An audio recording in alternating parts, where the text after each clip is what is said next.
నిన్న సీఎం చంద్రబాబు నాయుడు గారు సభలో మాట్లాడుతూ మహిళలపైన సోషల్ మీడియాలో ఇష్టానుసారంగా పోస్టులు పెడితే వారిని ఉపేక్షించేది లేదని చెప్పేసి కూడా వార్నింగ్ ఇవ్వడం జరిగింది. చాలా అది మటుకు మంచి పద్ధతి సార్. ఎందుకంటే ఆడవాళ్ళకి భద్రత లేదు, చిన్నపిల్లలకు కానీ వయసు మళ్ళిన వాళ్ళకి కూడా లేదు. ఎందుకు చెప్తున్నాం కదా, ఇప్పుడు మేము బయటకు నడుచుకుంటూ వెళ్ళాలంటే చాలా ఇబ్బందిగానే ఉంది. ఎవరు ఏ టైంలో ఏమో జరుగుతుందానండి. దానికి మటుకు ఆయనకు ధన్యవాదాలు చంద్రబాబు నాయుడు గారు. ఎందుకంటే ఆయన చాలా మేలు చేస్తున్నారు. బాగా ఇల్లు ఒక్కటే సార్ మాకల్లా వచ్చి కావాల్సింది ఇల్లు ఒక్కటి. సొంత పార్టీకి సంబంధించిన కార్యకర్తనే ఏమి ఆలోచించకుండా పార్టీని సస్పెండ్ చేసి జైల్లో కూడా వేశారు. అవును సార్, తెలుసు. అందుకే అంటున్నాను కదా, ఆయన చాలా ఆలోచించి చేస్తున్నారు. మేము ఆయన పక్షానే, ఆయన పార్టీలోనే ఉన్నాము, అన్నీ ఆయన పద్ధతిలోనే ఉన్నాం. కానీ మాకు ఇల్లు ఒకటి, ఆ ఇల్లు ఒక్కటి మాకు రిజిస్ట్రేషన్ అయిపోయింది. దయచేసి త్వరలో అదొక్కటి మాకు టిక్కో ఇల్లు ఇస్తారో కట్టిచ్చేస్తారో ఆయన దయ. కంపల్సరీ ఇల్లు అయితే వస్తుంది. అదే సార్. సార్ ముఖ్యంగా చూసుకుంటే కనుక నిన్న సీఎం చంద్రబాబు నాయుడు గారు సభలో మాట్లాడుతూ సోషల్ మీడియాలో ఆడబిడ్డల పైన ఇష్టానుసారంగా పోస్టులు పెడితే వారికి అదే చివరి రోజు అంటూ కూడా వార్నింగ్ ఇచ్చారు. ఎలా చూడొచ్చు? మంచి పరిణామం అండి. ఎవరైనా కానీ పార్టీలకు అతీతంగా ఎవరైనా సరే ఆడవాళ్ళ మీద అట్లాంటి కామెంట్లు చేయకూడదు. ఏదైనా కానీ పార్టీ పరంగా సిద్ధాంతాల పరంగా పోరాడుకోవాలి. ఏదైనా కానీ గవర్నమెంట్ ఏమైనా తప్పు చేస్తుంది అనుకోండి, దాని మీద సద్విమర్శలు చేస్తే తప్పు లేదు. బట్ మధ్యలో ఆడవాళ్ళని లాక్కురాకూడదు, అది చాలా తప్పు. ఎవరైనా ఏ పార్టీ వాళ్ళైనా సరే దాని మీద చర్యలు తీసుకోవడం అది హర్షించదగ్గ విషయం ఎవరైనా కానీ. ఎందుకంటే ఒక ట్రెండ్ క్రియేట్ చేశారు, ఇలా విషయ సంస్కృతి చేసి అందరినీ తిడితే ఆ రకంగా అణగదొక్కొచ్చు, పడి ఉంటారు, ఇళ్లలోంచి రాకుండా ఉంటారు అని చెప్పేసి. బట్ మార్పు అనేది తీసుకురావాలి కాబట్టి చంద్రబాబు గారు మంచి పని చేస్తున్నారని అనుకుంటున్నాం. వైసీపీ కాదు, టీడీపీ కాదు, జనసేన కాదు, ఏ పార్టీ వాళ్ళైనా సరే ఆడబిడ్డల పైన ఇష్టానుసారంగా మాట్లాడితే మట్టు ఉపేక్షించేది లేదని కూడా వార్నింగ్ ఇవ్వడం. అవును, ఇది బాగా ఉందండి అది. ఎందుకంటే వాళ్ళు కూడా యాక్షన్ తీసుకున్నారు కదా. మొన్న ఈ మధ్య మనం రీసెంట్గా చూసాం, టీడీపీ కార్యకర్త అయ్యిండు కూడా చేస్తే వితిన్ అవర్స్లో యాక్షన్ తీసుకుని వాళ్ళని కటకటాలు వెనక తగు చర్యలు తీసుకున్నారు. కాబట్టి అది ఒక మంచి సిగ్నల్ ప్రజల్లో కూడా. మేము మన భేదం లేకుండా అందరినీ వదిలిపెట్టం, ఎవరు తప్పు చేసినా సరే మాకు సమానం అన్నట్టుగా. కాకపోతే అదేవిధంగా వైసీపీ వాళ్ళ మీద కూడా అదే అంత ఫాస్ట్గా తీసుకోవాలనే ప్రజలు అనుకుంటున్నారు. యాక్చువల్గా అప్పుడు ఎంతైతే ఫాస్ట్గా టీడీపీ వాళ్ళ మీద చర్యలు తీసుకున్నారో వైసీపీ వాళ్ళ మీద కూడా ఎవరు వాగినా కూడా ఏ పార్టీలతో సంబంధం లేకుండా అదే చర్యలు తీసుకుంటే ఇంకా బాగుంటుంది. వీలైతే మహిళలకు విలువలు నేర్పించను కానీ వ్యక్తిగతంగా ఇలా చేయడం కరెక్ట్ కాదంటూ కూడా సీఎం చంద్రబాబు నాయుడు గారు. మంచిది అది యాక్చువల్గా. ఎందుకంటే స్త్రీలకు వాళ్ళ కాళ్ళ మీద వాళ్ళు నిలబడి వాళ్ళు ధైర్యంగా బయటికి రాగలిగే స్తోమత కానీ ఏదైనా కానీ ఆర్థికంగా అన్ని విధాలా చేయూత ప్రభుత్వం ఇవ్వాలి. అది ఆ విధంగా వెళ్తేనే కాస్త డెవలప్మెంట్ ఉంటుంది, ప్రజల్లో కూడా మంచి ఇది జరుగుద్ది అందరికీ. సార్ నిన్న చంద్రబాబు నాయుడు గారు సభలో మాట్లాడుతూ ఆడబిడ్డల పైన సోషల్ మీడియాలో ఇష్టానుసారంగా పోస్టులు పెడితే వారికి అదే చివరి రోజు అంటూ కూడా వ్యాఖ్యలు చేశారు. ఇవన్నీ మామూలే, వేదిక మీద మాట్లాడినవన్నీ ఇంప్లిమెంట్ అవ్వవు, అవన్నీ రొటీన్.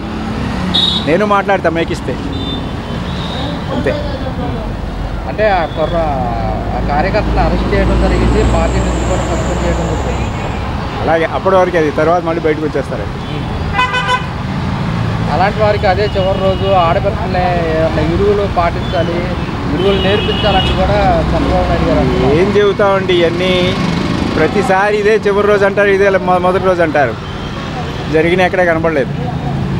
నేను వ్యతిరేకం ఏం కాదు, యథార్థాలు మాట్లాడుతున్నా. సార్ నిన్న సీఎం గారు మాట్లాడుతూ సోషల్ మీడియాలో ఆడబిడ్డల పైన ఇష్టానుసారంగా పోస్టులు పెడితే అదే వారికి చివరి రోజు అంటూ కూడా వ్యాఖ్యలు చేసి ఆల్రెడీ ఒకటి కేసాడు కదా. సొంత పార్టీ కార్యకర్త చిన్నప్పటి నుంచి ఆ పార్టీలో తిరిగి ఆ పార్టీ కోసం కష్టపడినా కూడా తర్వాత హెల్ప్ చేస్తారు, అది వదిలేయండి. ముందు ఒకరిని చూస్తే ఇంకోటి బుద్ధి రావాలి కదా. అందువల్ల క్రమశిక్షణ రాహిత్యం తీసుకున్నాను, క్రమశిక్షణ చర్యలు తీసుకుంటారు అంతే. ఆ పార్టీలో ఉన్నదే అది. ఎవరికైనా కావాలంటే సాయం చేస్తారు, ఎవరికైనా ఆపద వస్తే ఆదుకుంటారు. మరి సింగపూర్లో అటు విదేశాలు వెళ్ళిపోయి తీసుకొచ్చారు కదా, అట్లా ఉంటుంది. అంతేగాని దోచుకోవడం ఇవేం లేవు కదా ప్రస్తుతానికి. తర్వాత ఇప్పుడు వస్తారు ఎవరైనా వ్యాపారం దేనికి చేస్తారు, లాభం అర్థం కదా, వాళ్ళు వచ్చారు రాజకీయ పెట్టి. తర్వాత చూసుకోవాలి, ఒక 2 సంవత్సరాలు ఆగి తర్వాత చూసుకుంటే ఇబ్బంది లేకుండా ఉంటుంది. ఇలా సోషల్ మీడియాలో పోస్టులు పెట్టే వారికి వార్నింగ్ ఇవ్వడానికి ఎలా చూస్తారు? ఇంకా చాలా బాగా ప్రజలందరూ సంతోషిస్తారు. అందరూ ఎదుటి పార్టీ వాళ్ళు కూడా అపోజిషన్ కూడా సంతోషిస్తారు. ఎందుకంటే అందరి ఇంట్లో ఆడబిడ్డలు ఉంటారు కదా, భార్య పిల్లలు, వాళ్ళ వరకు ఎందుకు వెళ్ళాలమ్మా మనం రాజకీయంగా. మళ్ళీ మనం కొట్టుకుని పెట్టుకుందాం, ఆడవాళ్ళ వరకు వెళ్ళాలి పని ఏమొచ్చింది. అది పాత సంస్కృతి మొదలుపెట్టింది. కొత్త సంస్కృతి కూడా అక్కడక్కడ ఉంటారు. ఇప్పుడు రాష్ట్రం అంతా ఆయన చూడలేడు కదా, చెప్పడం వరకే చూడలేడు కదా. ఇప్పుడు మనం ఇక్కడ ఏం చెప్పి ఆ డ్రోన్లు వచ్చిన తర్వాత ఈ గంజాయి మొత్తం చూస్తాను ఎలా కొడతాను రాత్రులు తిరిగి ఎక్కడ గంజాయి దొరికిన తిరుగుతాం. అదే మనకు కావాల్సింది. నాకు ఆ పార్టీ ఈ పార్టీ అనుకో నాకు ఏ సంబంధం లేదు. ఆడపిల్లల జోలికి మట్టుకు వస్తే మట్టుకు ఒప్పుకునేది లేదు. ఆల్రెడీ వార్నింగ్ ఇచ్చారు కదా ఫస్ట్. ఇంకెవడని వస్తే ఇంకంతే. ఇంకెక్కడో జరుగుతున్నాయి అంటే వాళ్ళు చదువుతుంటాయి. ఒక్కొక్కరు కామకు రోజులు ఉంటారు, లేకపోతే ఒక దిన మీద ఉంటారు. ఆ గంజాయి మొత్తం పోతే సగం తిరిగిపోతుంది. వీలైతే మహిళలకు విలువలో నేర్పించడం కానీ ఎలాంటి చేయొద్దు మీరు అందుకని చెప్పి అది మొదటి నుండి ఉన్నదే కదా, ఆయన జరుగుతుందే కదా. ఆయనకి సొంత భార్య నీకు వాడాలనే పిల్లలు అన్నప్పుడే ఆయన ఏం అనలేదు. 53 రోజులు జైల్లో పెట్టినప్పుడు కూడా ఎవరిని ఏం అనలేదు కదా, వచ్చాడు. అది ప్రజలు హర్షించారు, చేసుకున్నాం. కాదు సార్, సొంత పార్టీ కార్యకర్తనే సస్పెండ్ చేయడం జరిగింది. అది క్రమశిక్షణ అమ్మా. ఎదుటి వాళ్ళు రావాలి. సొంత కార్యకర్త ఆయన తెలుగుతో కూడా కాదు, చాలా పేదరికం నుండి వచ్చాడు. కానీ ఆ నోరు దురుసు ఆయన జీవితాన్ని పాడు చేసి నోటి దురుసు విన్నాళ్ళు బాగానే ఉన్నాడు. పార్టీ కష్టకాలంలో ఉన్నప్పుడు ఆయన మెయిన్ నిలబడ్డాడు అసలు. కానీ ఆ ఒక చిన్న రాంగ్ మొత్తం పార్టీకి డ్యామేజ్ కదా, ప్రభుత్వానికి డ్యామేజ్ కదా. ఇది చూసి ఎదుటి వాళ్ళు కూడా తెలుసుకుంటే మంచిది, లేదంటే మరి తప్పదు. ఓకేనా? చేయటమే కాదు, వెంటనే ఇమీడియట్ అరెస్ట్. అది ఎట్లానో ఆయన కూడా భయపడలేదు. నేను అరెస్ట్ అవ్వడాకనే స్టేషన్కి వస్తున్నాడు. భయపడి పారిపోలేదు. వాళ్ళ దొంగల్లాగా భయపడి దేశాలు పారిపోవడం ఏది చేయలేదు. సార్, నిన్న చంద్రబాబు నాయుడు గారు మాట్లాడుతూ సోషల్ మీడియాలో ఆడవారి పైన ఇష్టానుసారంగా పోస్టులు పెడితే వారికి అవన్నీ వాళ్ళ పర్సనల్ రైట్స్. స్వామి, నిన్న సీఎం చంద్రబాబు నాయుడు గారు సభలో మాట్లాడుతూ సోషల్ మీడియాలో ఆడబిడ్డల పైన ఇష్టానుసారంగా పోస్టులు పెడితే వారికి అదే చివరి రోజు అంటూ కూడా వార్నింగ్ ఇచ్చారు. వార్నింగ్ ఎలా చూడొచ్చు? చాలా మంచిది, చాలా మంచిది. గ్రామాల్లో కానీ పట్టణాల్లో కానీ పల్లెల్లో కానీ భయపడటానికి కారణం చంద్రబాబు నాయుడు గారు నెంబర్ 1. అది పథకం బాగానే ఉంది, ఓకే, దానికి తిరిగే లేదు. చంద్రబాబు నాయుడు గారి నాయకత్వం కానీ దేనికైనా సరే దేనికైనా తిరగలేదు. ప్రతిది కూడా ఇంటింటికి ఇదివరకు మామూలుగా జగన్మోహన్ రెడ్డి గారు ఇంటింటికి ఎవరు ఎక్కడికి వెళ్ళా. ఇప్పుడు చంద్రబాబు నాయుడు గారు ఇంటింటికి గడప గడప తిరుగుతున్నారు. అది సీఎం పోస్ట్ అంటే number 1 CM Chandrababu Naidu. Okay. నిన్న సీఎం చంద్రబాబు నాయుడు గారు సభలో మాట్లాడుతూ సోషల్ మీడియాలో ఆడబిడ్డల పైన ఇష్టానుసారంగా పోస్టులు పెడితే వారికి అదే చివరి రోజు అంటూ కూడా వ్యాఖ్యలు చేశారు. ఎలా చూస్తారు? చంద్రబాబు నాయుడు వేరేనే, చంద్రబాబు నాయుడు లెక్క వేరండి, ఈ లెక్క వేరండి. ఈడేమంతా రాతాంతరం చేస్తున్నాడు అంటున్నాం. వీడికైతే మేము ఓటు వేయమండి. అసలు వంశీని తిట్టాడు, జైలుకి వెళ్ళాడు. ఇంకా కొడాలని అడిగి ఎరగొట్టాలనికి కొడాలని ఎరగొట్టాలనికి ఒకటి ఫస్ట్.